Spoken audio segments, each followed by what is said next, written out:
Procedo a dar la bienvenida a todos los miembros de la Academia Colombiana de Historia de la Ingeniería de las Obras Públicas y a los amables visitantes que nos acompañan vía Internet. Un abrazo para todos.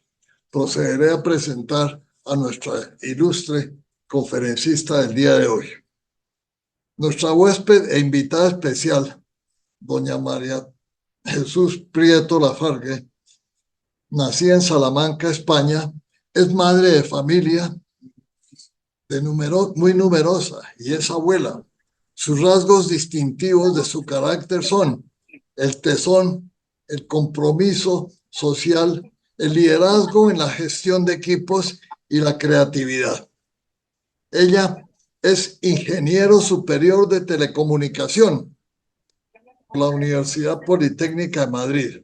Cuenta con un diplomado en alta dirección de empresas y otro en el programa Intensificación Finanzas Avanzadas de la Universidad de Navarra, así como es doctor honoris causa de la Universidad de Lérida.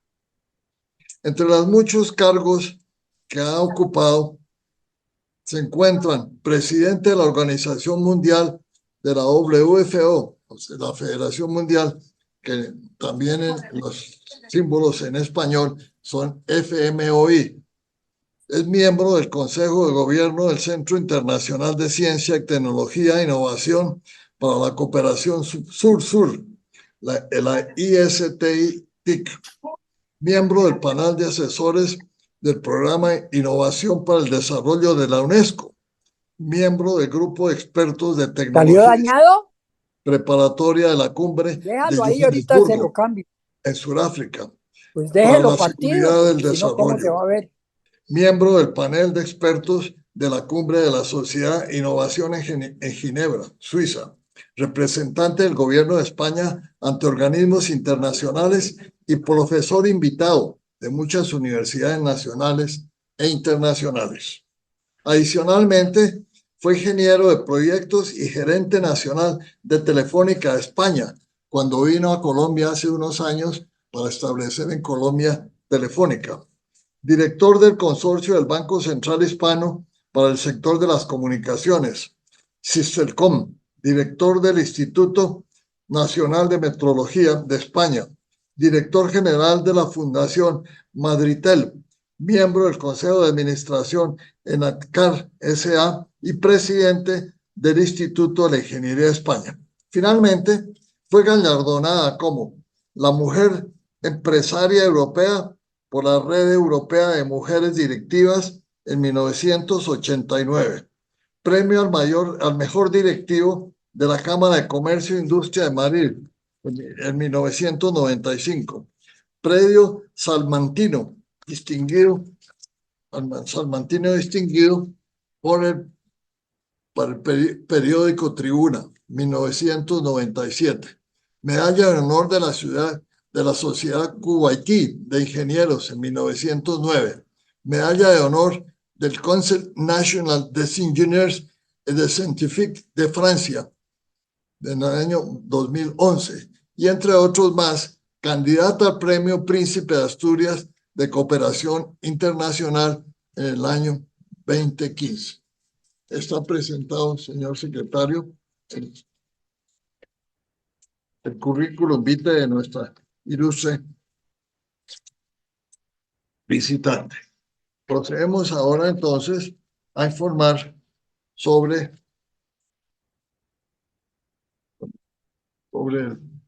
la conferencia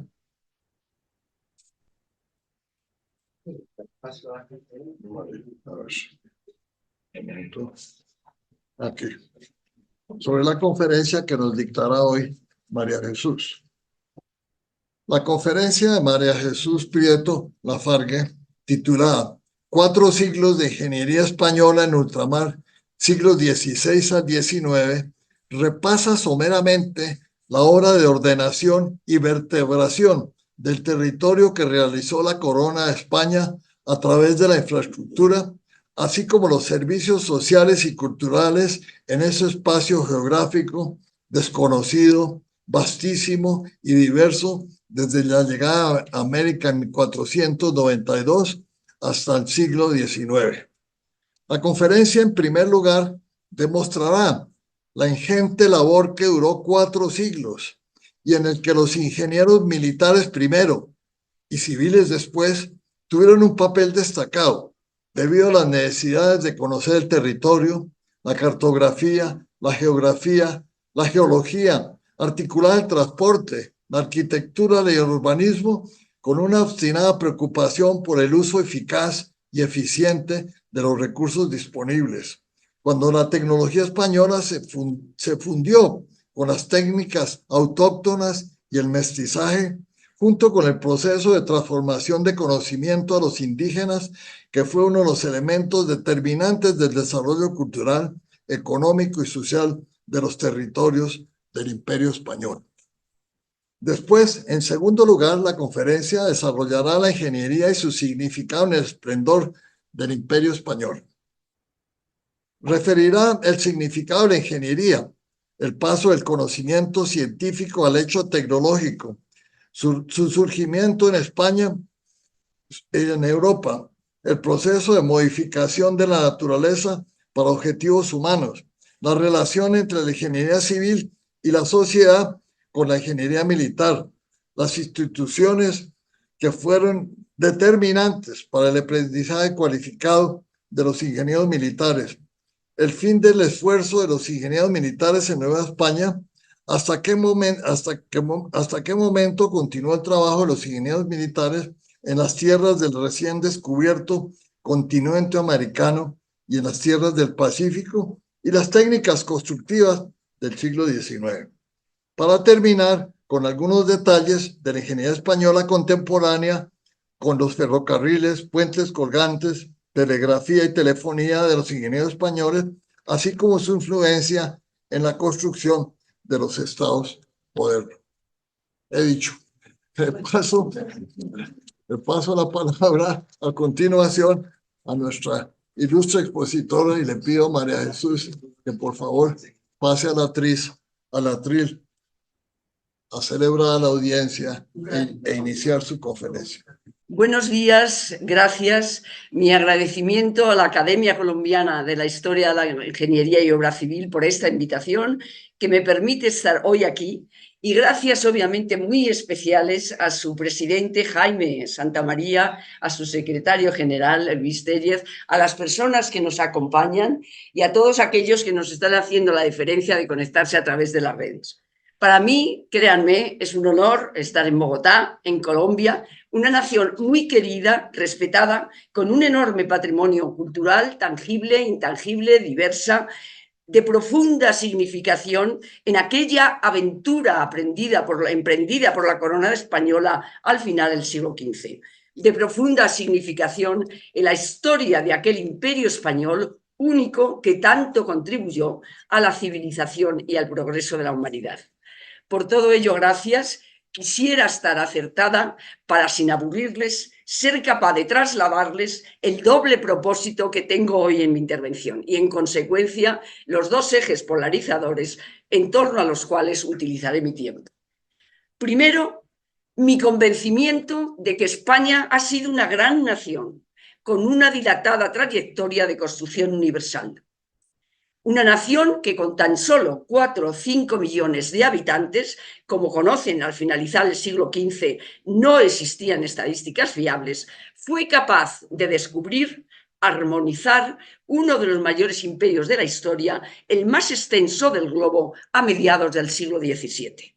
Un imperio geopolítico que legó un acervo cultural, lingüístico y un liderazgo tecnológico ejercido durante 3-4 siglos, vertebrando los territorios del continente americano y de las islas Filipinas, ampliando el espacio geográfico de la humanidad, ordenándolo y administrándolo, a la vez que confiriendo a sus habitantes dignidad y derechos humanos, y contribuyendo a que el viejo continente Europa evolucionara al Renacimiento, a la Ilustración, al humanismo y, consecuentemente, la conveniencia de que la historia de Europa, la historia de América, la historia de ustedes y, obviamente, la historia de España en la Edad Moderna se escriba en términos del conocimiento técnico aplicado y de las infraestructuras físicas y sociales transferidas al nuevo mundo que amanecía bajo la corona española. Y segundo, mi convencimiento asimismo de que la ingeniería es la profesión por excelencia para transformar el conocimiento científico en progreso social y económico y, consecuentemente, abundaré en el protagonismo que la ingeniería militar primero y civil después tuvieron en la creación, esplendor y sostenibilidad de aquel gran imperio. No olvidemos que la ingeniería civil ha sido, al menos en España, históricamente tributaria de la ingeniería militar. Y yo creo que aquí en Colombia, en Bogotá, en esta academia, no extraña, sino que tiene aún mayor eco, ya que las escuelas de ingeniería se articularon, creo, desde las aulas de los colegios militares. Pero es que además, en el contexto geopolítico actual, no se les oculta la importancia que para las naciones tiene la soberanía tecnológica. Hoy la tecnología es poder y por ello la ingeniería, profesión que hace, usa, diseña, aplica la tecnología, añade una nueva dimensión a su dimensión social y económica, una dimensión geoestratégica, obligándonos a las instituciones de la ingeniería a revisar, reformular varios aspectos de nuestra cotidianidad, la formación, por ejemplo, nuestras prácticas, nuestra presencia en la sociedad. Nos obliga sin ambages a abogar por la inversión en innovación, en procesos, en desarrollo tecnológico, en desarrollo industrial, militar y civil, en tecnologías duales, como fuentes de progreso y paz. Ahí insistiré. Estos son mis propósitos hoy y espero que me aguanten. Si no, autorizo al secretario general a que levante y que me diga, señora Prieto, acabe usted.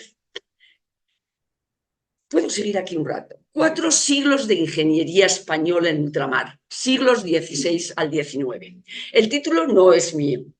Lo he tomado del libro catálogo de la exposición 4 siglos de ingeniería española en ultramar, que tuvo lugar en el Archivo General de Indias de Sevilla en septiembre del 2018. Se conmemoraba entonces el tercer centenario, los 300 años de las primeras ordenanzas del Cuerpo de Ingenieros Militares Españoles, que el 1 de julio de 1718 regularon la profesión. Y lo hago con el permiso y la autorización del comisario de la exposición, el ingeniero Sánchez de la Mora, y la archivadora María Antonia Coloma, en nuestro compromiso compartido de difundir la singularidad y la grandeza del primer imperio global por tierra y mar, que fue aquel imperio español. Debo decir que la exposición está ahora en Manila, en el convento de San Agustín, y que siguiendo la ruta del galeón de Manila se trasladará a final de año a México, y el sueño de los organizadores es que acabe en Cartagena de Indias. Vamos a ver si también les pediremos su ayuda. Se reunió entonces en una sola muestra las piezas, los fondos documentales, bibliográficos, cartográficos, testimonio de la ingente obra de ingeniería que hizo posible la creación y el sostenimiento durante 4 siglos del Imperio Español. La exposición dio lugar a una obra magistral que se acabó de escribir en julio del 2019 y esta es una de las obras, es una de las fuentes de mi intervención. Cabe citar otras: Un imperio de ingenieros, de los profesores Lucena y Fernández Armesto, La historia de la ciencia y la técnica en la corona de Castilla, Ingeniería española en ultramar, de González Tascón, extensísima la bibliografía existente sobre el tema. Innumerables personas, historiadores, ingenieros altamente cualificadas han dedicado y dedican tiempo y recursos financieros al objetivo de dar a conocer la magnitud de la obra realizada. Y sorprende el anonimato en el que sus nombres están sumidos, la dejadez de los gobiernos españoles a la hora de difundir las contribuciones de España al mundo en materia de arqueología industrial, procesos y metodología ha sido y es grande. Mi compromiso con todos los autores a los que me he referido a intentar cambiar este rumbo en la segunda mitad del siglo XXI, si llegamos. Aquí estamos. Voy a dar solo unas pinceladas. Año 1492. El 12 de octubre de 1492, Cristóbal Colón llega a San Salvador. El Atlántico dejó de ser un mar tenebroso. Nadie podía prever que aquel día se iniciaba el descubrimiento más grande de la historia, la aventura más grande de la civilización griega, romana, cristiana, uno de los mayores cambios de rumbo del acontecer histórico de proporciones superiores a los de cualquier otro descubrimiento. Cristóbal Colón, bajo la corona española, fue el primero en dar al mundo antiguo dos grandes noticias reveladoras. Una ya estaba prevista por algún científico. Más allá del océano no hay abismo. Existen otras tierras y Cristóbal Colón lo confirmó.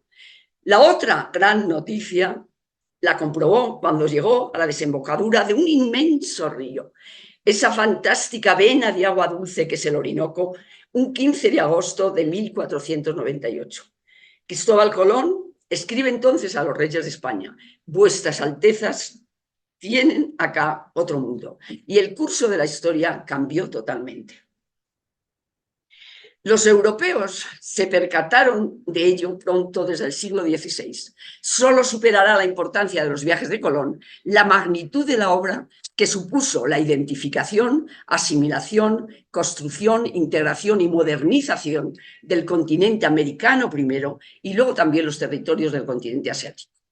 A pesar de los errores que los hubo, del egoísmo, la violencia, el hecho, su magnitud y la civilización que se transfirió solo debe suscitar admiración. Y ello fue realizado todo por españoles, extremeños, andaluces, catalanes, vascos, castellanos, religiosos, oficiales e ingenieros españoles. Aparece un nuevo mundo, un territorio vastísimo, diverso, con límites imprecisos y movibles, discontinuo, que ocupaba desde Alaska, las tierras al sur de los actuales Estados Unidos, México, Caribe, Centroamérica, Colombia, hasta el estrecho de Magallanes, excluyendo, como es sabido, la entonces colonia portuguesa de Brasil. Un territorio que incluía también las Islas Antillas y las Filipinas. Un primer imperio global donde los territorios que se iban ocupando no se conectaban entre sí. Un imperio global, continental y marítimo, un espacio geográfico desconocido se descubría. Se encontraron desde cordilleras elevadas a grandes llanuras, todas las biomasas posibles, desde el desierto hasta el hielo, apasionante para el ejercicio de la ingeniería. En los territorios a los que llegaron los españoles no había caballos, mulos o bueyes para carga y tiro. No se conocía el hierro o la pólvora. La rueda no tenía empleo en transporte y la bóveda no se aplicaba a la edificación. El entorno natural desafiaba la lógica. Cito una anécdota que anotó el ingeniero Aníbal Galindo a finales del siglo XIX sobre Colombia en sus recuerdos históricos. El estado normal de las comunicaciones terrestres entre Bogotá y el río Magdalena es de una anormalidad crónica. Para que los buques lleguen a Honda es preciso que llueva. Entonces no hay camino de tierra y la carga está demorada. Y para que haya camino de tierra y la carga no se demore, es preciso que nos llueva. Pero entonces no pueden subir los vapores, los buques. Conocen bien que la épica inicial de los caminos de la América española no fue terrestre, sino fluvial. Durante las primeras décadas del siglo XVI, los conquistadores penetraron en islas y continentes por itinerarios que enlazaban apostaderos costeros con rutas interiores y en última instancia los llevaban de nuevo a océanos y mares. El empeño por encontrar un camino hacia Asia por Occidente se topó con el continente americano. Cada uno de los intentos posteriores de ajuste de la frontera global llevó a la corona española más lejos, más allá hacia lo desconocido. Todo resultaba gigantesco, todo estaba por hacer. Y lo hicieron los oficiales militares. Los equipos de oficiales militares fueron los encargados de llevar a cabo los planes de ordenación de integración territorial.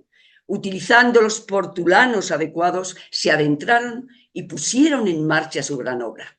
Fortificaciones, arsenales, seguridad en fronteras, puertos, acueductos, acequias, presas, caminos, puentes, obras de desagüe inéditas a nivel mundial, formación de ciudades, explotación de minas, todo fue llevado a cabo por equipos multidisciplinares y oficiales niveladores, maquinarios, cerrajeros, fundidores y mineros.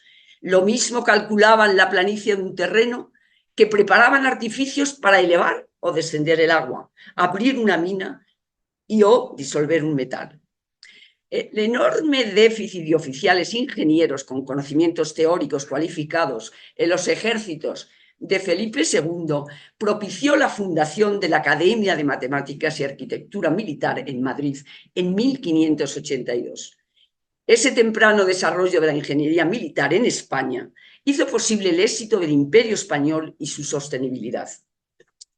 La cuadrícula y la ciudad se constituyeron en el núcleo fundamental para ordenar el inmenso territorio controlado y facilitar el desarrollo humano en el Nuevo Mundo, iniciando ese proceso de modificación de la naturaleza, que es la ingeniería, para servir los objetivos y las necesidades humanas. Los ingenieros militares convirtieron cada sorpresa en una oportunidad. Para aquellos ingenieros españoles que estaban imaginando el imperio, el modelo a seguir era el más sobresaliente de todos, el romano. Roma, la infraestructura británica. Pero los precedentes del viejo mundo a la hora de edificar ciudades, caminos, puentes, puertos, sin embargo, resultaron inadecuados para los escenarios en los cuales los ingenieros españoles tuvieron que trabajar.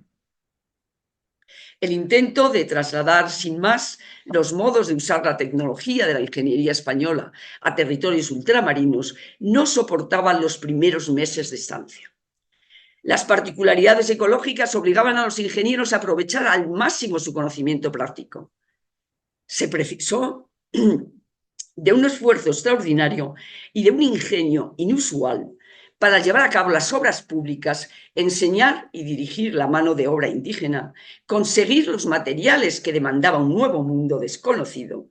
La tecnología española se fundió con técnicas autóctonas y luego, obviamente, a medida que iban surgiendo nuevas aplicaciones de ingeniería, nuevas metodologías, nuevas técnicas basadas ya en nuevas ideas científicas, el contexto de trabajo se fue modificando. La actividad intensísima de ordenar el nuevo mundo no tenía precedentes. Es importante también reseñar que los españoles que llegaron eran herederos de aquellos colonizadores del Mediterráneo en los siglos III y IV a.C. En ambos casos, una comunidad técnicamente más avanzada llega a unas tierras separadas del mar por su metrópoli. Lo primero que hace y que necesita es garantizarse el regreso, garantizar el medio de transporte, garantizar la seguridad del buque. Y por eso los descubrimientos empiezan por esos lugares con abrigo natural, ríos navegables, bahías, ensenadas. Lo que en la península ibérica y en el Mediterráneo fueron Marsella, Ampurias, Alicante, Cartagena, Málaga, Cádiz, Huelva, Lisboa o las Rías Gallegas, fueron en América Veracruz, Cartagena de Indias, Santo Domingo, La Habana, Río de la Plata, Talcahuano, Valparaíso, Callao, Guayaquil, Acapulco, San Francisco y en Filipinas, Manila. Y a partir de estos puntos comienza la penetración y comienza la labor de preingeniería, para lo que se hizo necesario conocer minuciosamente la geografía, desarrollar la cartografía y, muy importante, descubrir dónde estaban los recursos. Me voy a detener en algunas realizaciones. He descartado el traer imágenes por mi incapacidad en seleccionar y también, obviamente, por el tiempo. Puertos y embarcaderos. La conservación de espacios, marismas, arrecifes, manglares, fue determinante en el proceso de defensa del territorio. Y, por tanto, el puerto era un lugar singular, construido de manera muy diferente según la morfología de la zona. Bahías abrigadas, donde la defensa se encomendaba a dos fuertes castillos, estableciendo los fondeaderos. Bahías abrigadas que no llegaban a formar recintos cerrados y de donde la defensa se encomendaba a un fuerte en el centro de la bahía o tramo de la costa. Puertos fluviales, donde la situación relativa entre los fondeaderos, los embarcaderos, la fortaleza de defensa y la ciudad sería prácticamente el mismo esquema de las bahías abrigadas, pero que únicamente podían tener un elemento defensivo en la desembocadura del río. Comunicaciones. Se construyen caminos y puentes, calzadas y comunicaciones marítimas. Los territorios de las Indias incorporados a la corona de Castilla abarcaban una enorme extensión y hubo que fundar en 1513 la Casa de Contratación de Sevilla, para organizar los procedimientos administrativos para la redacción de los proyectos. Asombra hoy el proceso seguido para el conocimiento del territorio. Datos topográficos, vegetación, ríos, climatología, recursos naturales, recursos humanos, mapas territoriales captados y escudriñados de una manera amanuense con la traza de los pueblos y de las islas. Y a partir de esta información se hicieron los proyectos de infraestructura. Sobrecoge la precisión con la que se llevó a cabo, solo superada hoy con los sistemas de recogida de datos, modelización y cálculo desarrollados en el último tercio del siglo XX. Quiero poner énfasis en este relato que hago de puntillas sobre la ingeniería española en ultramar en el desarrollo de la cartografía. Disciplina que ha evolucionado tecnológicamente de forma exponencial para dar solución a esa necesidad humana de tener un conocimiento más mejor y más preciso del territorio en el que se asienta.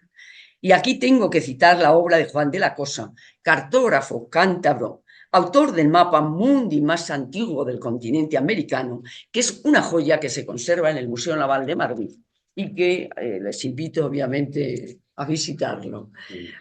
Las cartas y descripciones geográficas de los asentamientos y de los territorios explorados, su climatología, los vientos, los recursos naturales, realizados por los oficiales militares españoles que hoy conocemos por los archivos, asombran.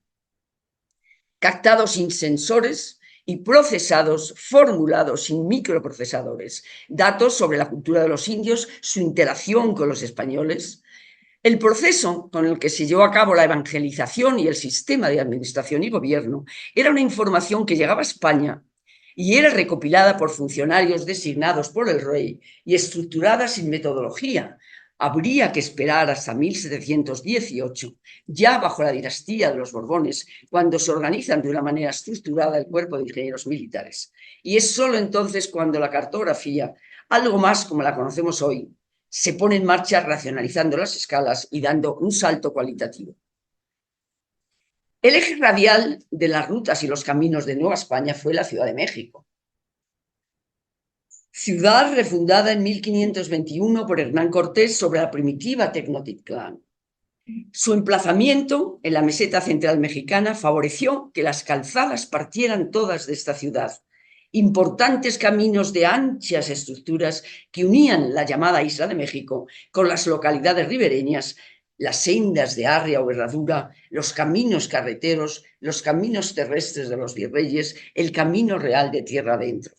Las comunicaciones fueron muy diferentes en el virreinato de Nueva España, de los caminos de Quito en Ecuador, de los caminos en el nuevo reino de Granada, en Colombia, en los desiertos de Paita, Lima en Perú, en el Cerro Rico del Potosí, en Chile o en Argentina.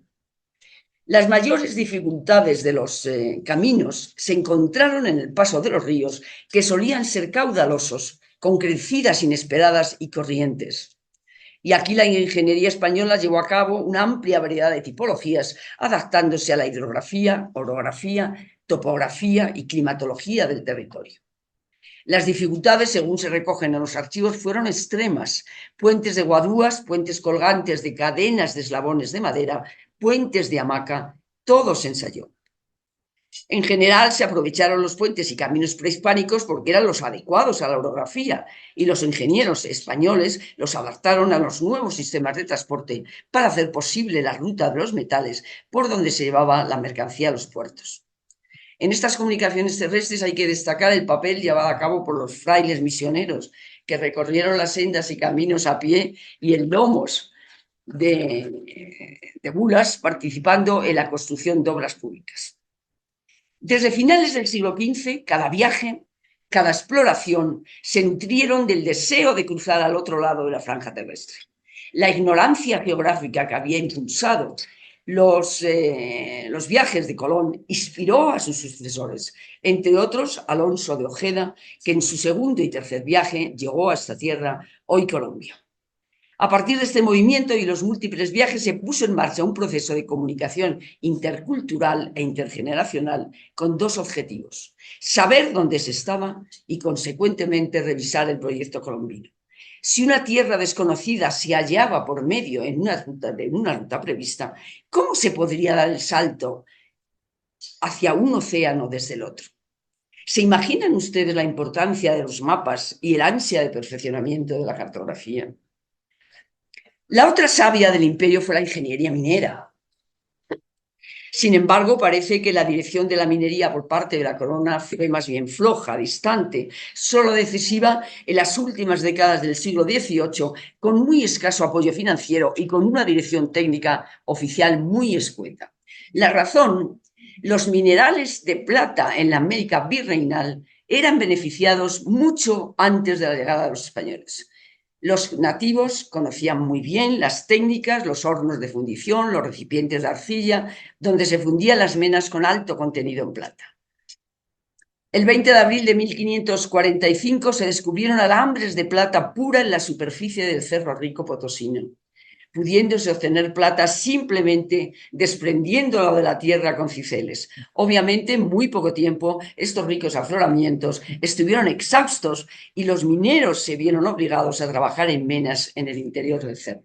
Bartolomé de Medina, metalurgista castellano, se traslada entonces a América española y desarrolla el conocido método de patios, consiguiendo por primera vez en Europa cambiar el método artesanal de la fundición por el industrial de la amalgamación, adaptación a escala jamás conseguida del antiguo método egipcio del beneficio por azogue. Se comenzó entonces a obtener plata a gran escala en el Real de Minas Novohispanas de Pachuca. Esta innovación, por ejemplo, fue una de las expresiones de la aplicación de la ciencia y la técnica europea en el espacio colonial hispanoamericano. La minería y metalurgia, con la planta como protagonista, con la plata como protagonista, crearon actividades multidisciplinares y transferencia de tecnología entre centros mineros y metalúrgicos europeos y americanos. Aquí la península ibérica jugaba con ventaja con las minas de cinabrio de Almadén, el mayor y más avanzado centro de Europa de producción de cinabrio, de donde se extraía el azogue por medio de la descomposición térmica o moliéndolo en un mortero de cobre. El azogue era imprescindible para obtener la plata. El yacimiento de Almadén se convirtió en protagonista de la historia de la metalurgia mundial, también de la plata virreinal, siendo una de las piezas fundamentales que explicó la expansión minera en Nueva España. La ciudad de Almadén ha protagonizado una zona que con el tiempo ha conformado una cultura, una ciencia y una técnica a partir del cinabrio, y es hoy un referente minero de primer orden declarado Patrimonio Mundial por la UNESCO, junto con la ciudad eslovena de Idrige. Un orgullo, indudablemente, para la ingeniería de minas de España. Carlos III fundó en 1777 la Academia de Minas, que fue la cuarta academia constituida en el mundo. La corona española puso en valor los recursos mineros en el Nuevo Mundo con una tecnología que se fue consolidando a la vez que desarrollaba y facilitaba la transferencia entre Europa y América a través de España. Era una tecnología hispano-indígena que poco a poco se fue haciendo más criolla o mestiza a medida que las colonias iban desarrollándose y adquiriendo autonomía económica frente a la península ibérica, y donde los ingenieros españoles fueron introduciendo los avances científicos de que se iba produciendo a lo largo del siglo XVIII. Recordemos la ingeniería naval. Si se cansan los espectadores que nos están viendo, pueden también alzar la mano y si los vemos, cortamos, porque si no, no lo sé. Voy a recordar la ingeniería naval. O sea, saben bien que durante 250 años España fue la primera potencia naval en el mundo. Durante 250 años la nación española tuvo el control y el dominio de los mares y océanos. Y ello la permitió no solo descubrir territorios, sino materias primas, conectar culturas y sobre todo, y todo ello fue posible por sus conocimientos en construcción naval, la importante transformación que en construcción naval se lleva a cabo y la innovación en instrumentación. En 4 siglos de presencia española en ultramar, la construcción naval se transforma desde la concepción casi medieval de los primeros navíos hasta la ingeniería que hace posible la fabricación de los mayores barcos de guerra y pasaje.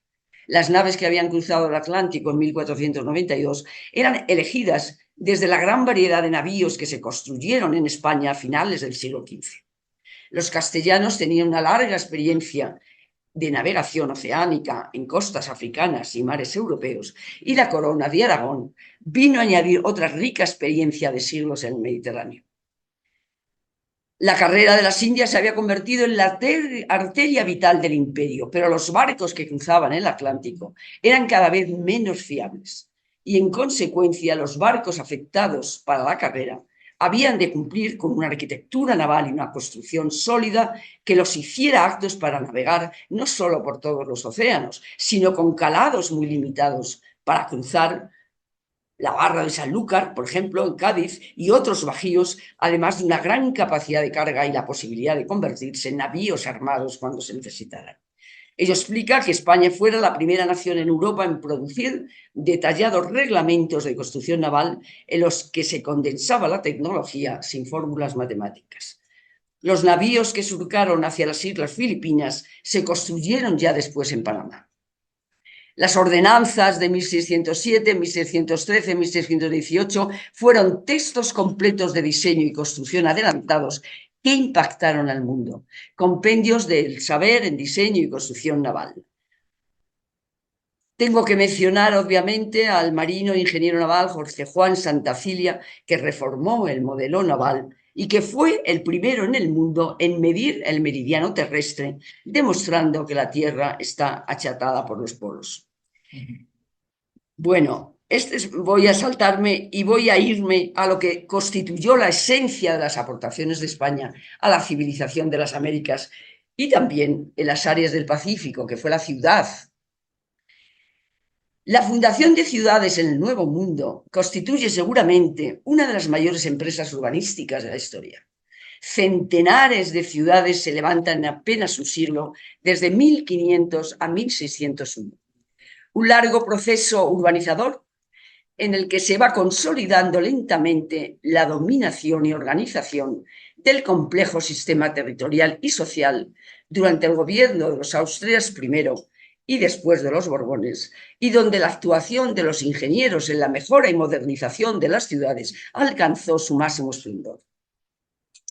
En Colombia, área geográfica que formaría entonces parte del Virreinato de Perú, y luego junto a Ecuador, Venezuela, Panamá, el Virreinato de Nueva Granada, fueron especialmente difíciles los asentamientos, desde que en 1499 Alonso de Ojeda toca tierra en el Cabo de Vela.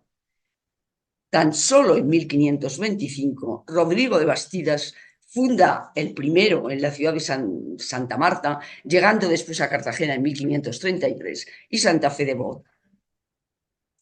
La idea de ciudad que la corona española lleva al Nuevo Mundo es más fuerte que el propio concepto físico. Es la primacía de la ley sobre la realidad diferente de la tradición europea. La ciudad en las Españas tiene asignado un rol social y administrativo, no solo de mercado donde se cristalizan actividades de trueque y se intercambian actividades comerciales. El territorio se administra mediante la fundación de ciudades para estructurar una red potente de estabilidad creciente. La aporta la corona española desde su experiencia en la Reconquista, pero partiendo también del campo de experimentación que arrancó con las nuevas ciudades del Camino de Santiago en el siglo X. Los descubrimientos avanzan desde la República Dominicana hasta Cuba y desde allí hasta la América Central. Algunas ciudades se fundan ex novo y otras se basan en asentamientos indígenas. La mayoría de las ciudades fundadas tienen elementos comunes, como la malla ortogonal o la Plaza Mayor. La primera ciudad española en la América basada en la cuadrícula es Santo Domingo. México es la gran capital americana y, como se ha dicho, fue fundada sobre la Tenochtitlán azteca en 1521. El desarrollo urbano siguió varios modelos porque las ordenanzas llegaron relativamente tarde debido a una decisión política de tener un procedimiento normalizado. La unidad de medida, la vara de Castilla, con una longitud de 83,59 centímetros, se convirtió en la unidad normativa de las Españas. Voy a cerrar ese primer eje cuya detalle es inabordable en el tiempo asignado y a lo mejor el tiempo que me asigna el ocio. Y lo voy a cerrar muy brevemente con un colosal proyecto de ingeniería hidráulica, el más importante de la época colonial hispana en América, que se desarrolló entre los siglos XVI y XIX, que fue el drenaje completo de la cuenca lacustre donde estaba asentada la Ciudad de México, sometida a graves y recurrentes inundaciones por colmatación de los lagos que la rodeaban. Un proyecto de colosal envergadura que se inicia a finales del siglo XVI y que continuó hasta bien avanzado el XIX, en época ya independiente. Bueno, los avatares son interesantísimos, pero no sé si no es el momento. Me remito a las obras y como está escrito en el Centro Español de Experimentación, ¿cómo se llama? En las obras hidráulicas de la América colonial, algo que se empezó en el siglo XVI, no se acabó ya hasta bien avanzado el siglo XIX, en épocas ya independientes. Voy a cerrar este eje, no sin antes felicitar a la ingeniería civil colombiana por esos proyectos que he leído, que en el Plan Colombiano de Obra Pública, no sé si será verdad, Visión 2030, están pensando, por ejemplo, en proyectos de enorme envergadura, que no sé cómo avanzan, por ejemplo, el túnel de Toyo. Sí, luego hablaremos. ¿Qué tiempo tenemos? ¿Paso al segundo eje? Vamos bien, sí. Sí, vamos bien. El segundo eje, y muy suncito, la profesión de la ingeniería, su significado, el legado y el papel de sus instituciones en el contexto geopolítico actual. El oficio de la ingeniería en Europa puede rastrearse a mediados del siglo XVII. El ingeniero nace cuando la técnica se complica. Se hace difícil indicar en qué instante artesanos, maestros en el arte de hacer, conectan con el quehacer de los ingenieros, maestros en el arte de pensar y hacer. Pensar y hacer ha sido en el devenir histórico los dos ejes de la actividad del ingeniero. En España, las dos primeras escuelas técnicas superiores comienzan en la segunda mitad del siglo XVIII. La ingeniería de minas es la primera, en 1777. Agustín de Betancourt impulsa la ingeniería de caminos, canales y puertos y se crea la escuela en 1802. Luego vinieron otras ingenierías, la agromónica, la ingeniería de montes, la ingeniería industrial. En mayo de 1902, próxima a la mayoría de edad del rey Alfonso XIII, la regente María Cristina pide a los ingenieros que se unan para apoyar la industrialización de España.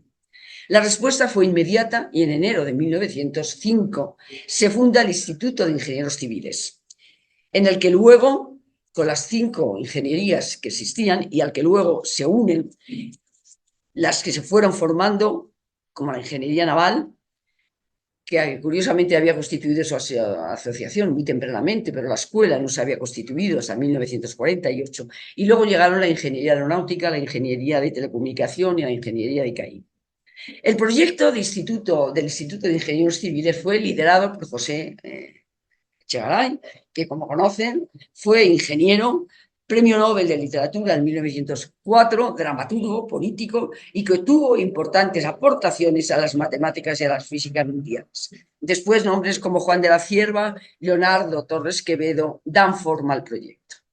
Autogiro, ferrocarril, acerías, plantas petroquímicas, industria textil, sector agroexportador, automoción, naval, minería, fueron logros evidentes de la ingeniería española, determinantes del prestigio y el rango que adquirió nuestra institución y que la permitió sobrevivir en el difícil marco histórico que configuró la primera mitad del siglo XX en Europa y muy especialmente en España. La ingeniería ha sabido siempre corregir la tradición sin desarticularla. La ingeniería ha sabido siempre, fuera de toda terquedad conservadora, mirar al futuro y empujar la reforma adecuada. La dinámica del desarrollo industrial y tecnológico determinó que en 1979 el instituto cambiara de nombre y pasara a denominarse Instituto de la Ingeniería de España, conformándose como una federación de todas las ramas de la ingeniería que se crearon y se desarrollaron a lo largo de los siglos XVIII, XIX y XX. Después ya, en 1987, la Asociación Civil de Ingenieros de la Defensa, integrada aproximadamente por 1 millar de ingenieros militares, se incorporaron al Instituto de la Ingeniería de España. Ningún poder estatal ha podido hacerse sin la ciencia y la técnica, y muy especialmente sin la ingeniería. Ese arte de aplicar los conocimientos científicos a la invención, al perfeccionamiento de la técnica industrial, a transformar el conocimiento en riqueza productiva, ese arte de hacer bien cosas útiles. Y así sucedió en la monarquía hispana desde el siglo XVI. Hacer la ciencia para luego hacer mejor la guerra era la máxima. Y enseguida después aparecieron sistemas reglados para su enseñanza científica. Durante los siglos XVI al XIX, la corona española, a través de sus ingenieros, desarrolló en ultramar una ingente labor de construcción y liberación, a veces, de tiranías prehispánicas precisas para defender las posiciones, artillería, fortificaciones, infraestructuras civiles y sociales, hospitales, centros de enseñanza, universidades, y todo ello constituye en la actualidad un legado cultural tangible e intangible de excepcional valor histórico y patrimonial que permite comprender la verdadera magnitud de los procesos de conquista, consulta y emancipación de aquellos territorios que constituyeron el nuevo mundo encontrado. Cuba, Puerto Rico y Filipinas fueron los últimos territorios en aplicar la mejor ingeniería española y europea disponible en el siglo XIX. Los ingenieros nunca se detuvieron. El legado de los ingenieros no desaparece después en la etapa republicana, ya en el siglo XIX. El primer ferrocarril español se implantó en Cuba, uniendo La Habana con Bejucal en 1837. Importante la red de telegrafía que se puso en marcha en 1871. En 1877 se realizó en La Habana la primera llamada telefónica en territorio español. En el otro extremo de la tierra, en Filipinas, el telégrafo óptico funcionó desde 1836. Y a partir de 1880, un cable eléctrico submarino unió Manila y Hong Kong. Y todo ello sucedía ya cuando comenzaba a extenderse la incapacidad tecnológica de una raza latina ya decadente. Es conocido el axioma de que España perdió la primera revolución industrial, pero no es del todo cierto. En Cuba, la dinámica industrializadora estaba en marcha en 1832 y la primera revolución industrial, la de hierro, carbón y el vapor, transformó allí la producción y el transporte.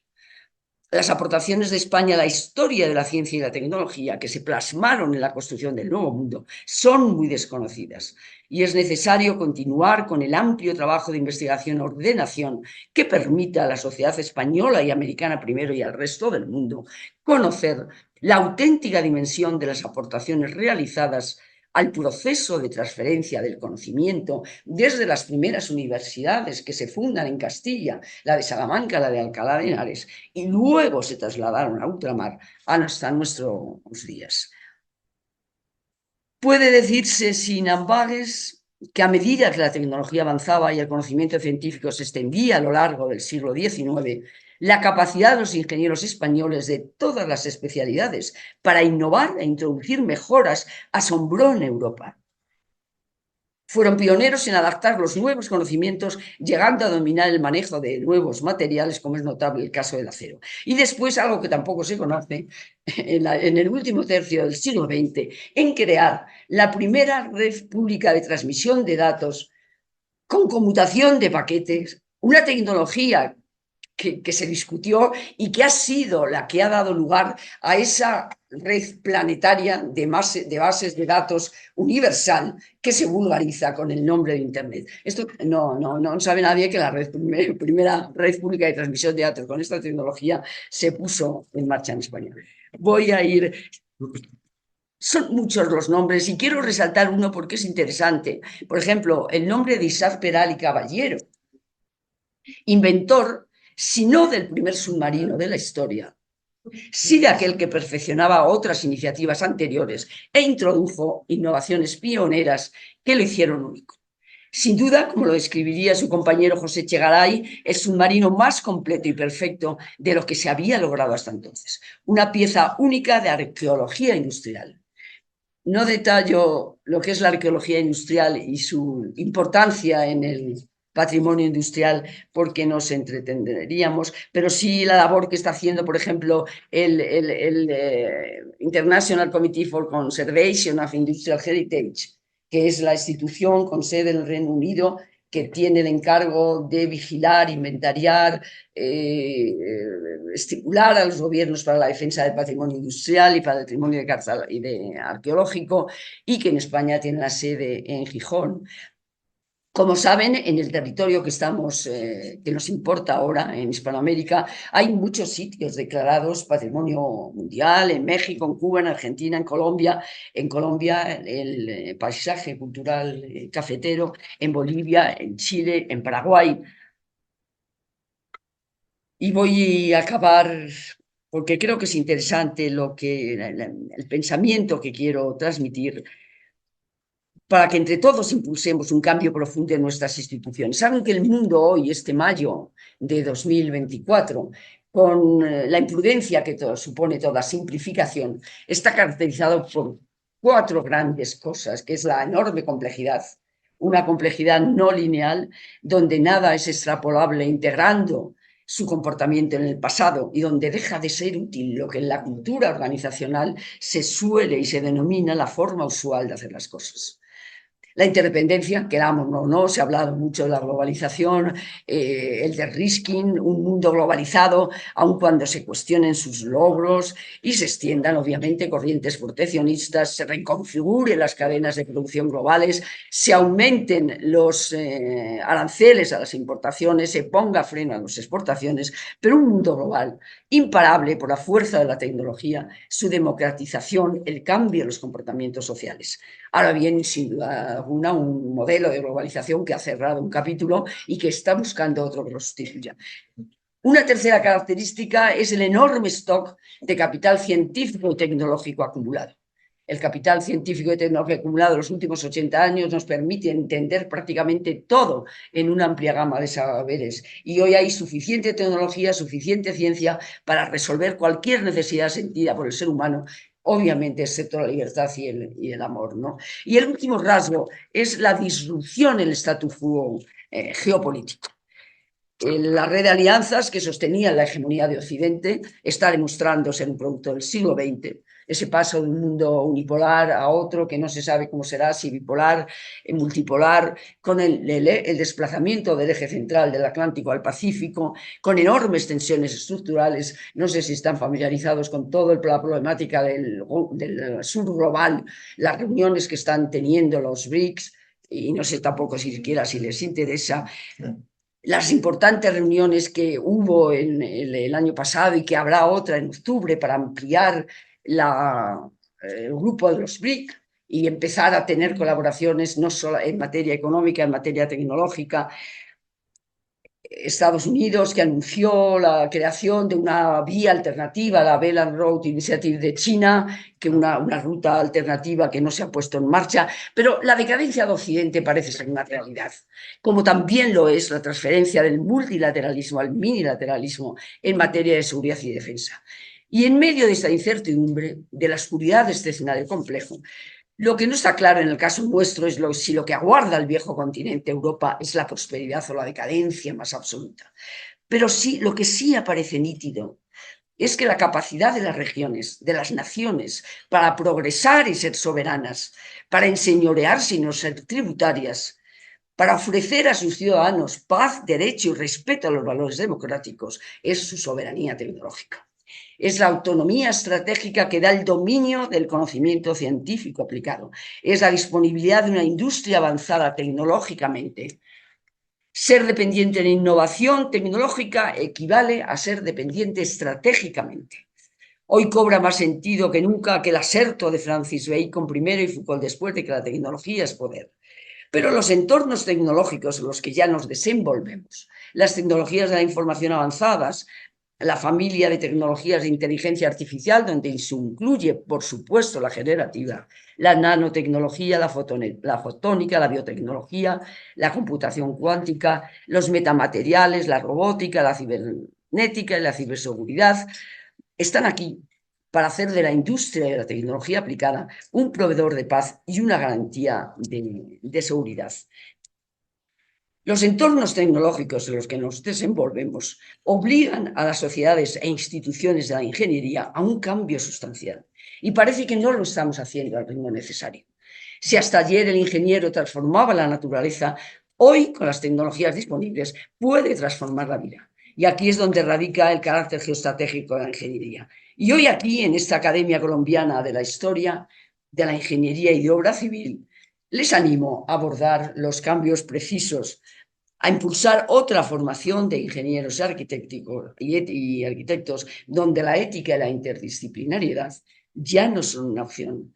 Cambios en la habilitación continua, cambios en la necesaria presencia de las instituciones de la ingeniería en los centros de decisión de la nación colombiana.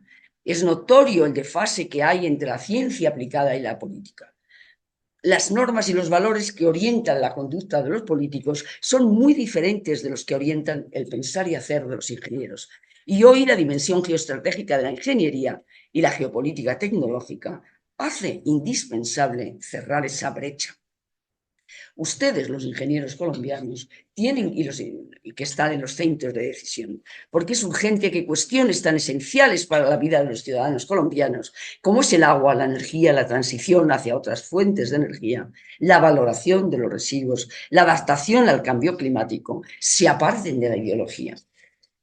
Ustedes, ingenieros colombianos, tienen que estar allí donde se decide cómo asignar los recursos de la nación para abogar por su aplicación a la inversión productiva.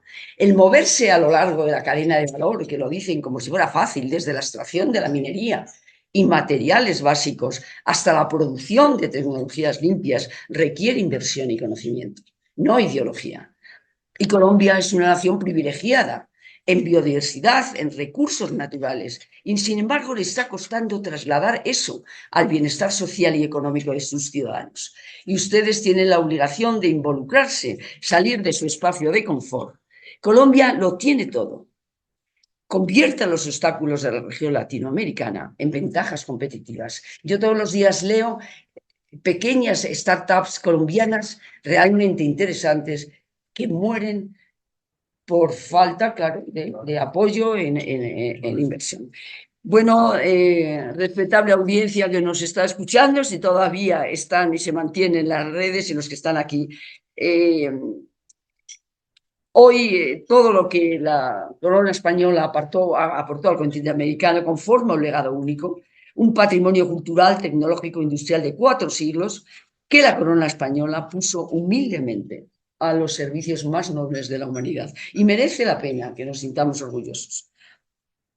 Colombia muy especialmente es admirada y respetada y tuvimos, que yo me enteré hace relativamente poco, un rey español que fue colombiano. Bueno, de nuevo mi agradecimiento más profundo por estar aquí. La Constitución de Cádiz. En la Constitución de Cádiz. Mi agradecimiento de nuevo por permitirles conocerles y conocer un poco más Bogotá y aprender de todos ustedes. Muchísimas gracias. La ingeniero Prieto Lafargue. Se habrán dado cuenta ustedes que tanto en mi presentación permanentemente ella habla de ser ingeniero, ¿no? Ese es el título es ingeniero. Algunas veces se habla de ingenieras, etcétera, etcétera, pero el título es ingeniero precisamente lo mismo que hay en las instituciones, ¿no? El gerente, el presidente. Entonces, es la señora ingeniero que tengo el gusto de agradecerle esta magnífica conferencia muy extensa que nos duraríamos muchas horas más en poderla escuchar y analizar y conversar sobre la historia de la ingeniería militar, por una parte, el siglo XVI al siglo XIX, y por otra parte, la amabilidad que ella ha tenido con nosotros de darnos conceptos sobre lo que ha sido la ingeniería civil en España y el futuro de lo que debería ser la ingeniería civil en nuestros países latinoamericanos, en Colombia y los demás. Todas estas menciones de nombres, de ciudades, de procedimientos, le hacen a uno recordar a quienes hemos estado activos en ingeniería muchísimas situaciones. Entonces, le doy muchísimas gracias a la ingeniera Prieto Lafargue. Y por favor, señor secretario, podemos continuar con la segunda parte de, de, de nuestra sesión ordinaria. Muchísimas gracias. Buenos días a todos. Eh, un gran agradecimiento por esa ponencia y por ese recorrido en las ciencias, la técnica, la experiencia del ingeniero y sobre todo su capacidad de hacer. Eso es lo que hace el ingeniero. El ingeniero es un hacedor. Y un hacedor que, bueno, que sí, que tiene unos elementos técnicos, matemáticos, que sabe sumar y restar bien, pero que sobre todo tiene una capacidad de hacer, que es muy difícil que las sociedades construyan esa capacidad de hacer. Teniendo en cuenta este planteamiento, yo voy a hablar de la sociedad castellana, de los castellanos del Imperio Español en el siglo XVI, refiriéndome precisamente a esa capacidad de hacer. Y sobre todo, bueno, pues la ponencia, bueno, estos apuntes los llamo Mar, Tierra y Religión. Mar, porque fuimos el mar. Aquí lo olvidamos un poco en esta meseta rodeada de montañas y nos olvidamos que éramos el Caribe y que éramos el Pacífico y muchos ríos. Pero bueno, esos son momentos de la sociedad en los cuales se recuperan precisamente por esa capacidad que tienen las sociedades de seguirse construyendo. Entonces, de acuerdo a eso, yo voy a destacar algunos elementos de la sociedad castellana y de sus marinos en esa aventura que fue el Pacífico. Entonces, y bueno, y también el Atlántico. Viajes fundamentales de la humanidad para conocer el planeta por el mar-océano y la existencia de los territorios asociados. Por eso se llama Mar, Tierra y Religión. El primer viaje de Colón y su encuentro con América por el Atlántico y sobre todo su segundo viaje de regreso a Europa, porque el problema no es solamente ir, no, ir sí, el problema es siempre y será volver, y volver con creatividad, y volver en situaciones límite de vida, porque al examinar lo que se hizo en el siglo XVI, lo que comprobamos son esas condiciones límite de vida creativamente superadas, como nunca. Entonces, el primer viaje de Colón y sobre todo su segundo regreso a Europa con otro conocimiento, con otro tipo de conocimiento y de experiencia. La continuidad del Atlántico en su relación con la extrañeza de otra existencia para los europeos, la que los castellanos llamaron América, y desde esta, en el extremo sur, el descubrimiento por Magallanes del estrecho que permitió conectarse con otra extrañeza planetaria, el Pacífico desde América. Eso es increíble. Lo que constituyó la marítima interrelación de Europa a América por el Atlántico y de América sudeste asiático por el Pacífico. El otro gran viaje fue la circunnavegación Magallanes-Elcano. Fue la primera, la circunvalación Magallanes-Elcano. Y eso es todo un logro y en todo sentido. Bueno, Elcano, posterior a este viaje, en su regreso de Filipinas a Europa, se aventura por lo profundo del Océano Índico al sur, también desconocido para los europeos, pero que les permite no incursionar en los territorios portugueses, cuyas rutas se basaban en sus conocimientos de la marina de cabotaje, navegando cerca de la costa. Bueno, y porque ya estaba el famoso el Tratado de Tordesillas, de 1498. Más o menos. Sí, sí, no será 94, por aquí lo tengo. Bueno, entonces, en ese viaje, por ejemplo, él, claro, para no, como se dice vulgarmente, para no toparse con los portugueses, entonces se adentra en el Índico. Estuvo a punto de descubrir Australia. Entonces, pero en ese mar tan desconocido, voy a contar una que otra cosa. Estando navegando por ahí, los coge una corriente increíble y entonces ellos lo único que pudieron por días y semanas fue poner el barquito, un barquito que no, 82 toneladas, máximo 100. La Victoria tenía 82 toneladas, la otra 100. Entonces, poner la proa, y ahí estuvieron, como dijo uno de ellos, arando en el mar. Entonces, superaron esa cuestión. Luego, estando navegando, entran en un pedazo de mar muy desconocido y resulta que al entrarse en eso estaba rodeado de arrecifes y fuera de eso había unos indígenas muy agresivos. Primero les ofrecieron comida y luego el proceso del engaño. Entonces ellos ahí sin poder salir y busque esa salida a un estrecho y no lo encontraban. Entonces, al fin, lo que es la decisión, dijo el fulano, dijo, bueno, voy a pasar este arrecife. Y bueno, no lo pudo hacer.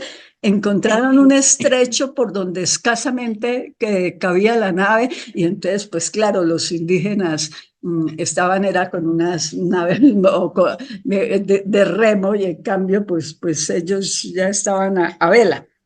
Bueno, entonces eso es una manera como se superaron muchas dificultades, pero fueron infinitas, sobre todo porque de todas maneras, por más de que tuvieran en cuenta los vientos, eso se complicaba ya estando en plena mar, porque esto era desconocido, fue totalmente desconocido para ellos. Todavía el ser humano no había ido por esa parte del Pacífico para explorar y conocer.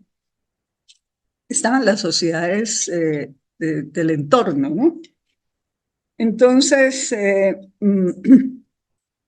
el tornaviaje de Andrés de Urdaneta, esa es otra gran hazaña. Entonces, veamos. La circunnavegación, las circunstancias de Europa. A mediados del siglo XV, los turcos interceptan el comercio Venecia, Génova, Pisa por su poder de expansión sobre Europa y el monopolio que de facto ejercían sobre mercancías muy apreciadas como las especies. En 1494, Tratado de Tordesillas, los portugueses y los castellanos. Portugal, el conocimiento marítimo de la costa occidental de África y el comercio de esclavos fue su forma de exploración, conocimiento por el mar y sus territorios. Entonces, aquí una cita.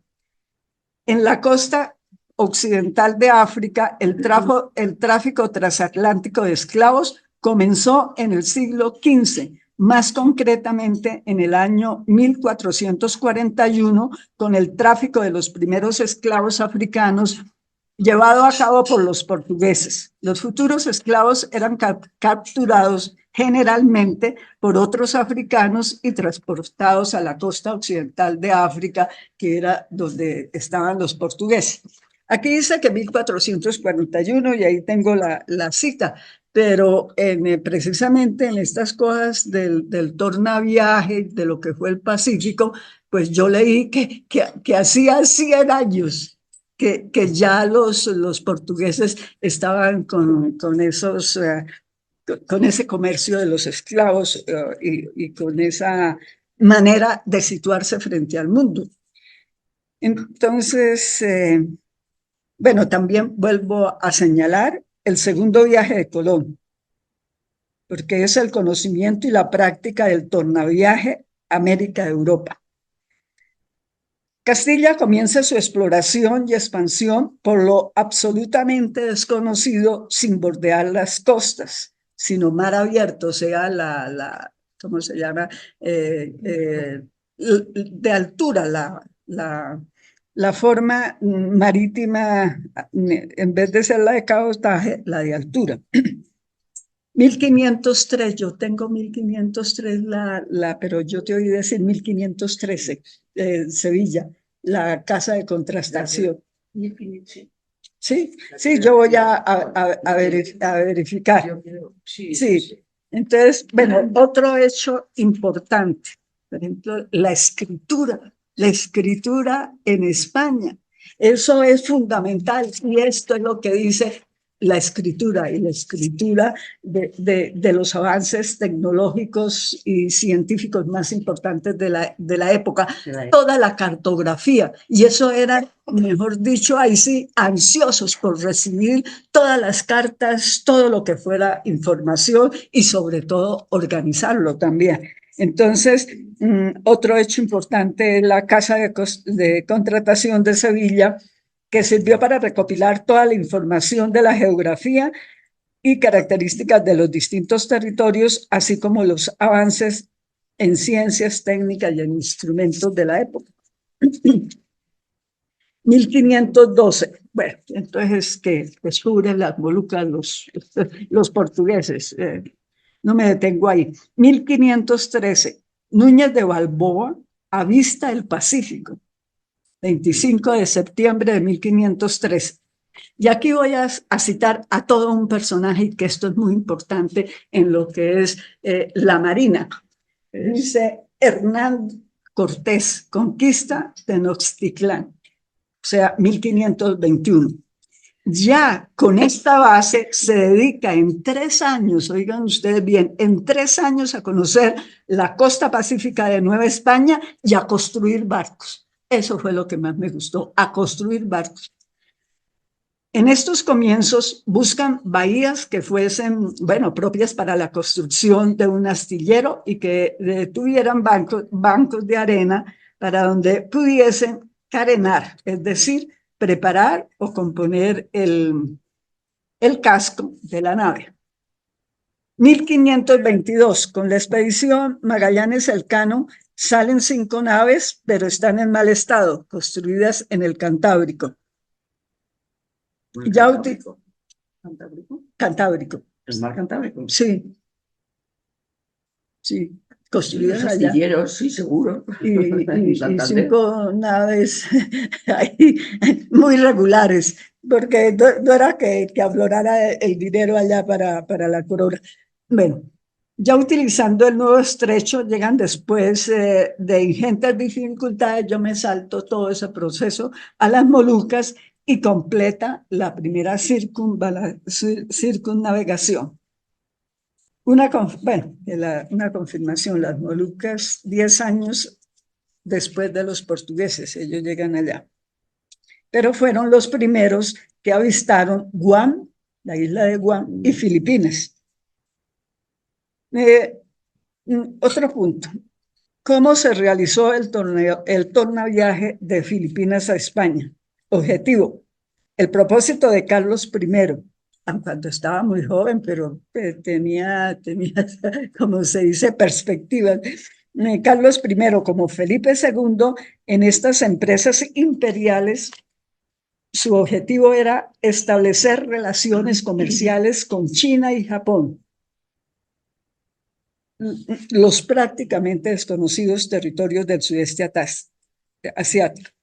Por lo tanto, su objetivo fue poder comerciar sin intermediarios, no solo en las Molucas, sino en China y el Extremo Oriente. Entonces, la expedición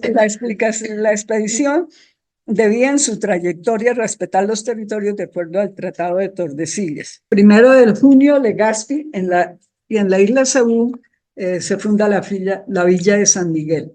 Urdaneta, piloto mayor, responsable de la navegación. Salen de Filipinas, atraviesan el estrecho de San Bernardino, navegan hacia el norte hasta 40 grados, algunas veces 46, 43, cruzaban al Pacífico tomando la corriente favorable de Kuroshio, y al llegar hacia el sur, a la altura del Cabo Mendocino, ya tienen una navegación sin problemas. De ahí se dirigen a las costas de California y luego al sur hasta llegar a Acapulco. El regreso, o sea, insisto en esto, es saliendo de Acapulco. Ya habían llegado allá. Entonces, saliendo de Acapulco, llegando un poquito al sur y siguiendo casi derecho un poco al norte del Ecuador hasta Guam, y a poca distancia finalmente tuvieron las Filipinas. Las corrientes. Corriente ecuatorial norte gira para convertirse en el Kuroshio y luego baja para convertirse en la corriente de California. No es una casualidad planteada por plantea Francisco Moreno, pero tampoco lo es para Urdaneta ni para los marinos del siglo XVI. Era algo que se esperaba, porque las corrientes suelen ser circulares. No había ningún motivo para pensar que si eso pasaba en el Atlántico Norte, ¿por qué no iba a pasar en el Pacífico Norte? Claro, porque la Tierra era redonda. 8 de octubre de 1565, después de 130 días de navegación, llegan a Acapulco sin tocar tierra. Queda establecida la ruta del tornaviaje por 350 años, de 1565 a 1815. Imperio Español. Se habían tardado 29 años en alcanzar las Molucas, 44 años en encontrar el tornaviaje Filipinas-Acapulco. Bueno, sistema monetario. 1500 en China, 1500 dinastía Ming, dispone que el pago de impuestos sea en moneda de plata. China no tiene plata y ha de importarla.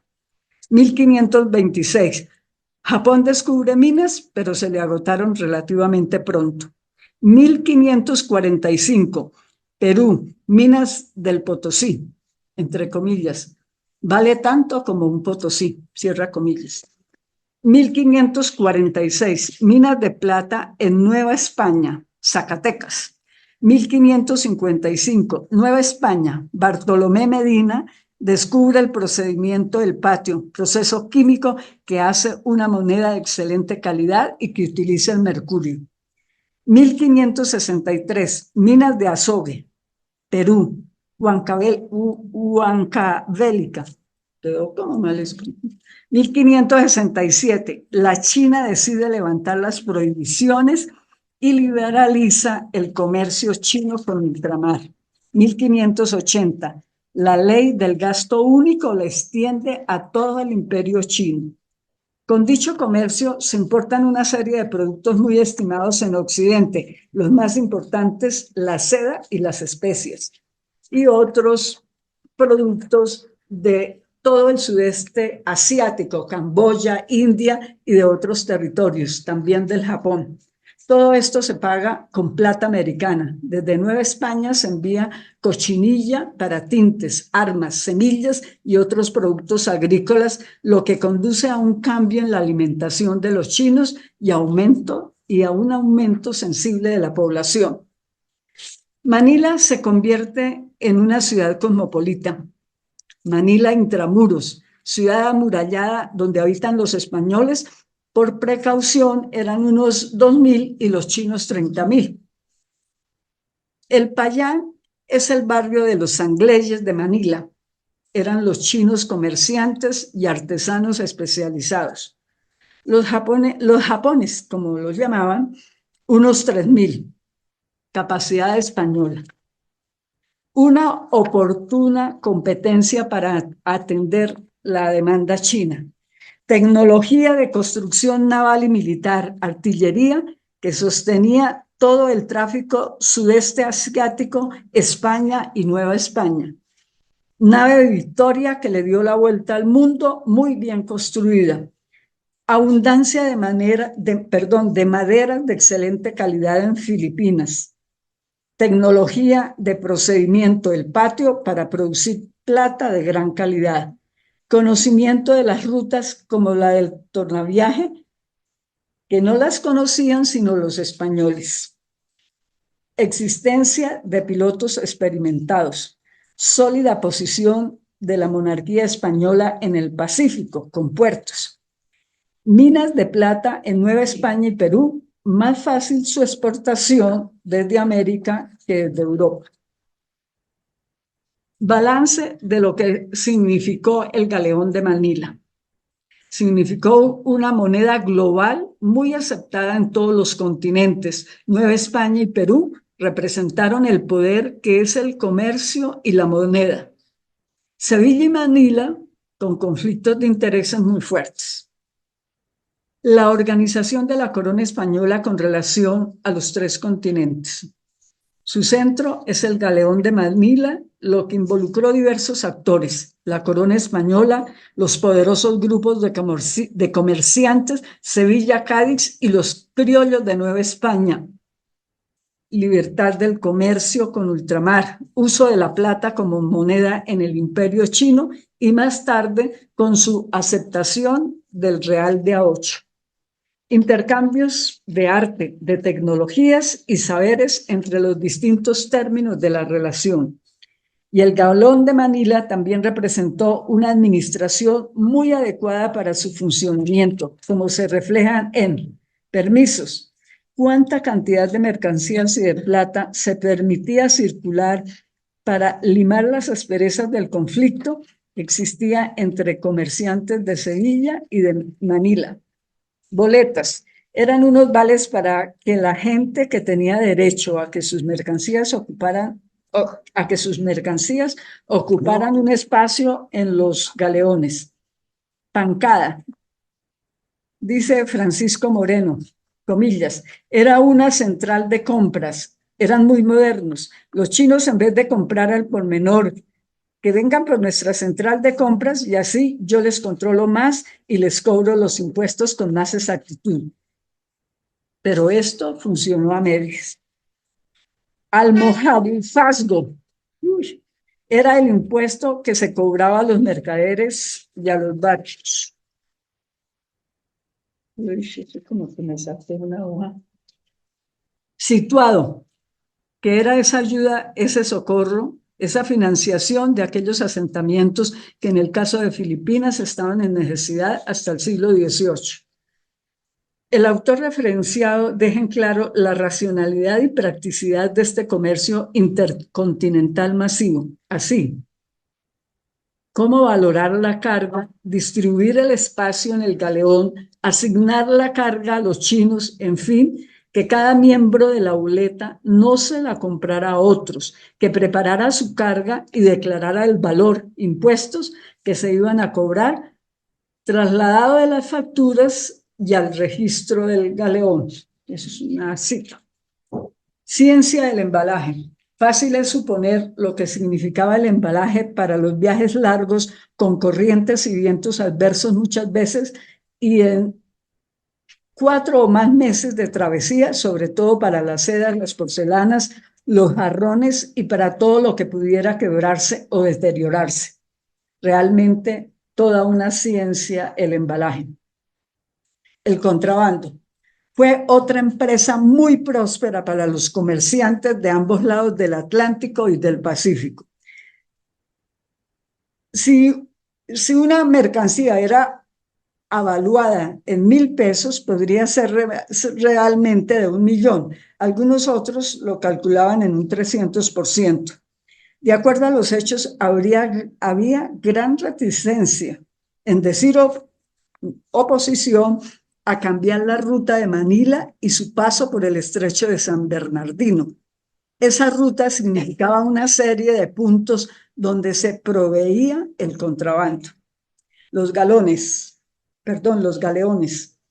Los primeros barcos que participaron en la línea eran naos, barcos pequeños. También hubo los llamados pataches. Era una embarcación de vela con 2 palos y de poco calado. En un principio, un barco de guerra, de vigilancia e e inspección de costas y puertos. En los principios del siglo XIX solía ser de 30 toneladas. En una de esas naves, Alfonso Arellano hizo su travesía, desertando de la expedición de Legazpi y de Urdaneta. Llegó 2 meses antes que ellos a Acapulco. En los últimos años del siglo XVIII hubo galeones y uso de fragatas, pero durante todo el siglo XVI fue el uso de las naos. Fueron usadas en el Mediterráneo y su característica fue su ligereza. Después fueron de 3 palos con artillería. Los galeones construidos con maderas filipinas resistían a la corrosión y los cascos eran muy resistentes a los proyectiles de la artillería. Los galeones terminaron construyéndose en Filipinas sobre planos traídos de Nueva España. El hierro para clavos y otros menesteres se traía de la China.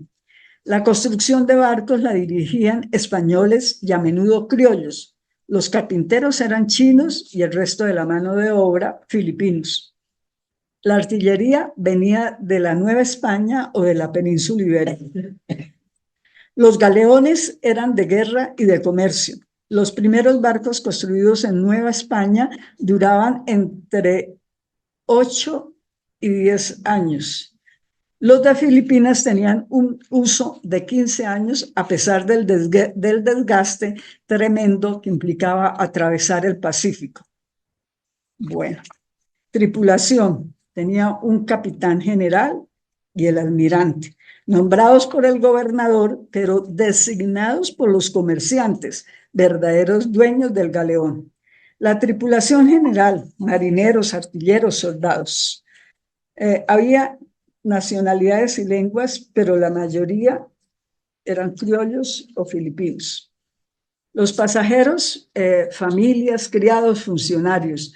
Los que salían de Acapulco solían llevar religiosos y soldados para la guarnición de Filipinas. Los pilotos.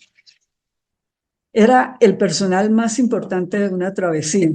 Había escasez de pilotos porque como participaban en el comercio, se enriquecían y dejaban el oficio de piloto. En la línea de servicio debían llevar 2, pero a veces solo había 1 a cargo. El galeón en las escalas intermedias tenía que aprovisionarse de frutas, plantas, agua y demás víveres.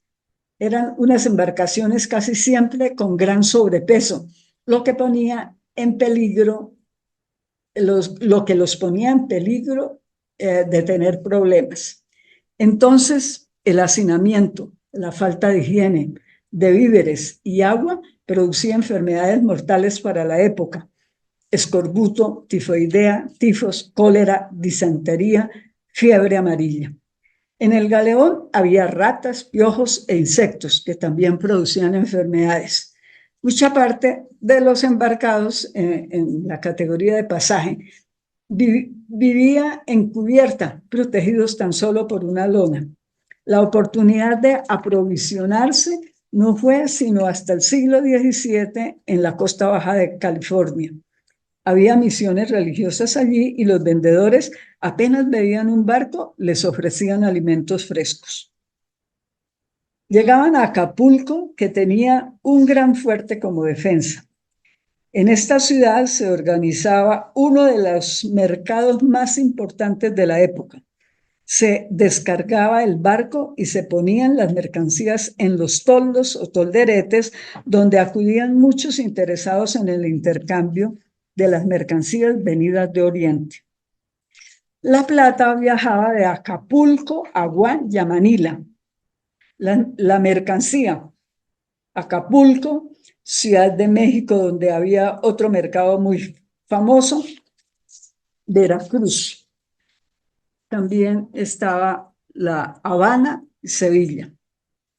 La mercancía también iba de Acapulco al Callao. Final del galeón de Manila.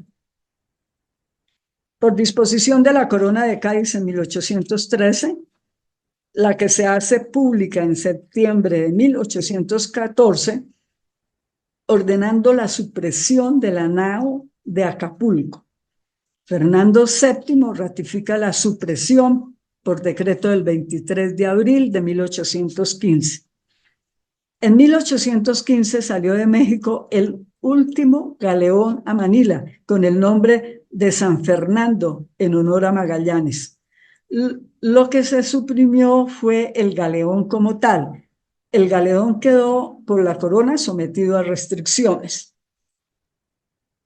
El comercio libre de los particulares siguió funcionando hasta 1815. Repercusiones del galeón. Un aporte a la navegación. Creó un comercio global de grandes repercusiones culturales. 3 continentes que se unían por el comercio, la navegación y el interés por el mejoramiento significativo de sus sociedades. País mayoritariamente católico por la influencia española, la que se debe a la presencia de los misioneros. La actividad económica estuvo centrada en los sangleyes, es decir, en los artesanos y comerciantes chinos que habitaban la ciudad de Manila. Gran parte de la plata proveniente de la Nueva España y del Perú por las operaciones comerciales fue absorbida en gran parte por Filipinas y China. Bueno. Entonces, los aportes de productos agrícolas como el maíz, la patata y otros contribuyeron a ampliar el área cultivada y a mejorar la dieta del pueblo chino, lo que repercutió en un significativo desarrollo demográfico en el siglo XVIII. He dicho, Inés Arias. Presidente, María Jesús, compañeros y amigos, acabamos de escuchar esta conferencia titulada 4 siglos de ingeniería española en ultramar, siglos XVI al XIX, la cual nos ha ilustrado sobre la singularidad y grandeza del primer imperio español o del imperio español y sobre todo la forma en que España fomentó, construyó y logró el progreso a través de la navegación, con lo que descubrieron los confines del orbe, aunque en una esfera pues es difícil hablar de confín. De los caminos, sobre todo las calzadas con las que conectaron las poblaciones y entre otros aspectos de los puentes con los que superaron los ríos y en algunos casos los abismos para consolidar una nación mundial. La vocación de grandeza del Imperio Español nació, si se me permite decirlo, con la unión de las coronas de Castilla y Aragón. Usted hacía alguna mención hace unos momentos a este aspecto, por el matrimonio de Isabel y Fernando en 1469, por la Concordia de Segovia de 1475 y por la Concordia de Calatayud de 1481. Ambos monarcas, con el deseo de la unificación y extensión de lo que hoy conocemos como España, lograron incluso la anexión de las Islas Canarias, 1479, la conquista de Tenerife y de Alta Navarra, la recuperación de Granada, la anexión de Melilla y de las plazas africanas, y toda una hegemonía que los hizo merecedores del título de los Reyes Católicos según la bula de 1496 del Papa Alejandro VI. Desde 1492 los reyes establecieron sus armas a partir de la combinación de los blasones de sus dominios, Castilla y Aragón, o Castilla y León y Aragón y Navarra, el tenante con el águila de San Juan, la de San Juan Evangelista, y entre otros elementos unas filacterias que mostraban las leyendas Sub umbra alarum tuarum y protégenos, que traduce las palabras del Salmo 91, bajo la sombra de tus alas, protégenos, una súplica, pues, entre otras porque eran considerados muy piadosos. Más tarde, en 1492, y que es en lo que quiero detenerme, la reina Isabel añadió al escudo las 2 columnas de Hércules, que representaban las erigidas en el estrecho de Gibraltar, a lado y lado, una en Ceuta, en África, y la otra en Gibraltar, España, enlazadas con la leyenda, a cada lado, plus ultra, que quiere decir más allá. Pues el mundo que había conocido Hércules, según la leyenda, acababa en los límites de los extremos occidentales de Europa y de África. Por eso dice algunas de las transcripciones non plus ultra, otros dicen nec plus ultra, pero no nos vamos a detener en si es nec o non. Pero con el descubrimiento de América, el mundo había sido ampliado por España y se había realizado la leyenda plus ultra. Esto después se confirmaría con la expresión, ya en tiempos de Carlos V, que España es el imperio donde nunca se pone el sol, dicho de Fray Francisco de Ugalde. Claro, porque cuando había anochecido en América, ya había amanecido en Filipinas, un poco nos lo refería ahora Inés en la respuesta que estaba dando, y con la consideración más tarde de Felipe II como señor del mundo.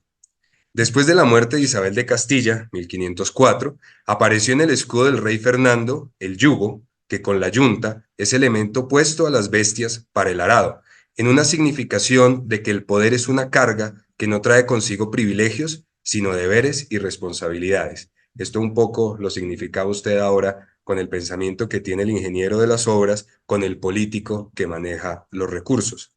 Asimismo, con la yunta apareció el lazo suelto que representa el nudo gordiano, famoso por ser imposible de desatar, en el que Alejandro Magno, al conquistar Frigia, cortó diciendo, da lo mismo cortarlo que desatarlo, diciéndose desde entonces que quien desatara el nudo conquistaría el oriente.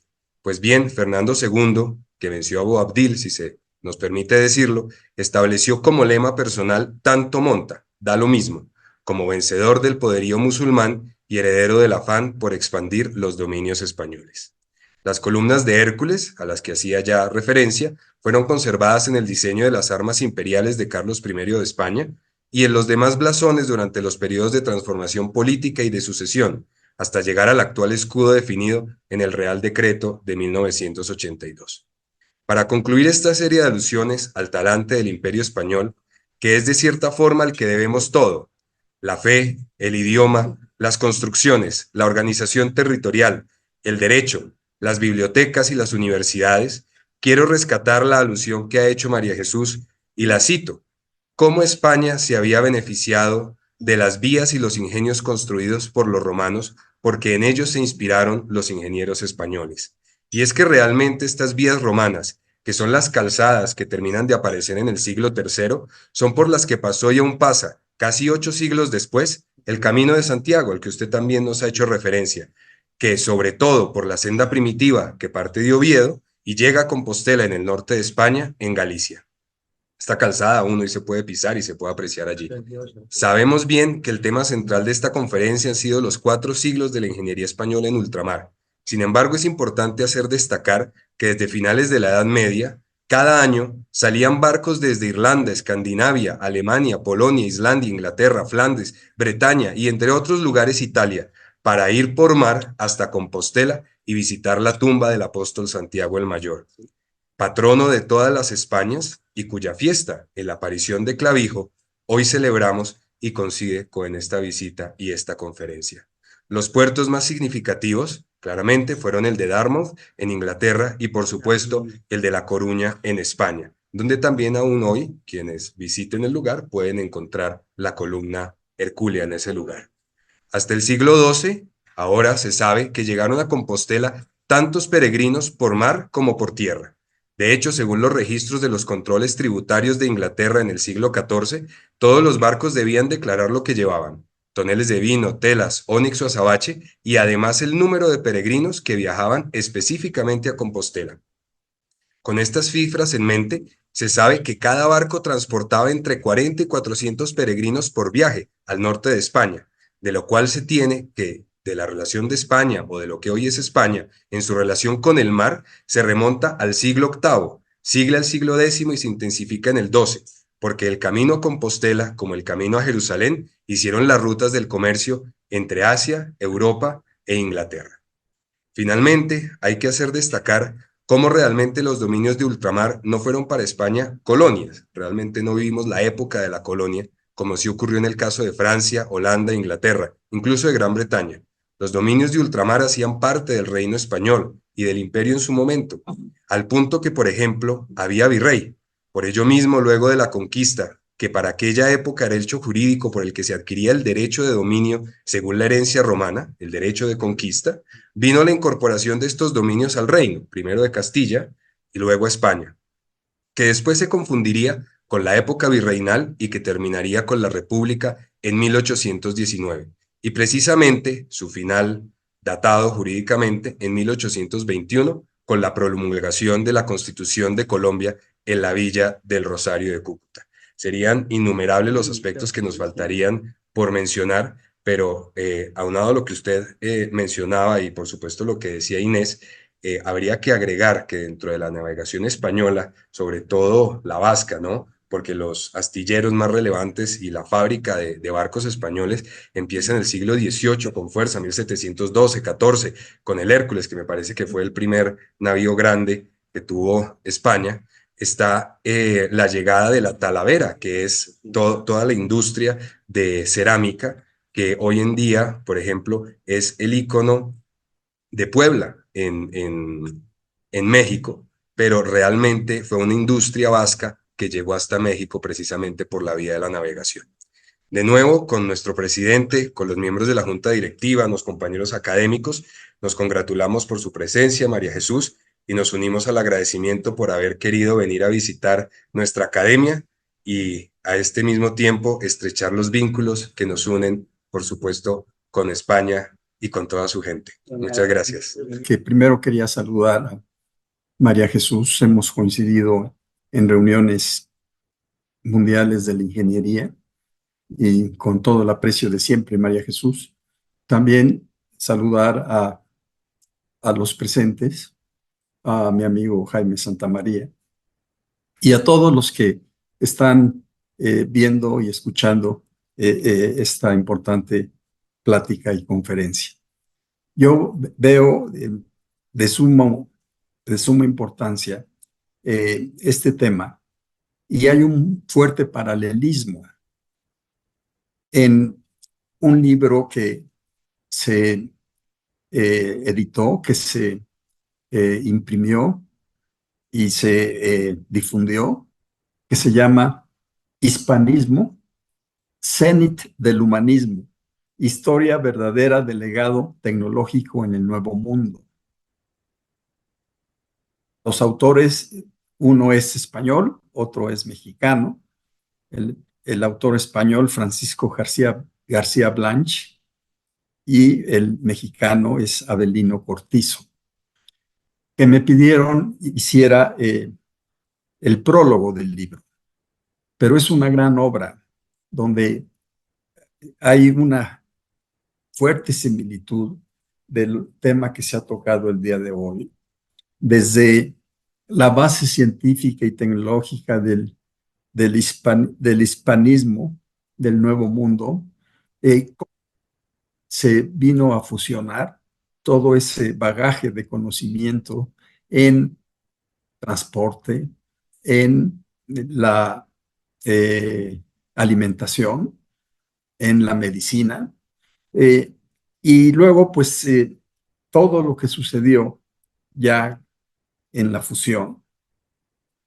Hay paralelismo de todo lo que se desarrolla actualmente para conquistar nuevos mundos, así como se conquistaron en esa época, ahora con la conquista del espacio, ¿no? Entonces, pues sí quería resaltar eso, todas las aportaciones que se tuvieron del hispanismo.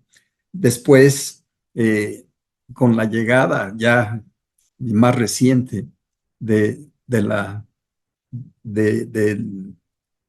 salida republicana, donde destacados ingenieros españoles contribuyeron a la construcción de las Américas.